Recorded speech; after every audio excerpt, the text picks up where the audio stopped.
pire, écoutez-moi bien, le pire avec les études de médecine et ce pourquoi je déteste nos études, c'est parce qu'on fait croire à nos étudiants qu'ils ne sont jamais assez. Au grand jamais. De la P1 jusqu'au moment où t'es médecin, on ne te donnera jamais la reconnaissance que tu mérites. En P1, je n'en parle même pas, t'es que du bétail, t'es même pas encore en médecine. En P2 et en D1, bon bah ok t'es en médecine, mais tu sais rien faire. Pourquoi tu prends pour qui encore une fois? Quand t'es externe, on t'utilise à foison.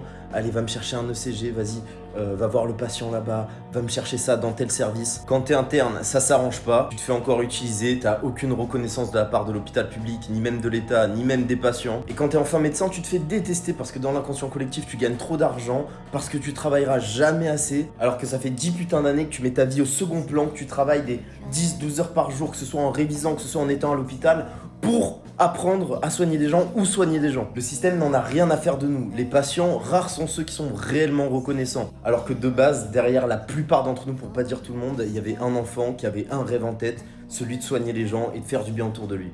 Mais moi je le sais les gars, je sais ce que vous êtes, je sais pourquoi vous le faites et vous aurez toujours mon entier respect pour ça. Je le répéterai jamais assez, mais à partir du moment où tu veux devenir médecin, le monde va te chier dessus. Et c'est pour ça qu'entre futurs médecins, on se doit de s'entraider, on doit pouvoir compter les uns sur les autres. Vraiment. Si t'es en médecine et que tu vas absolument réussir ton année, bienvenue sur mon compte.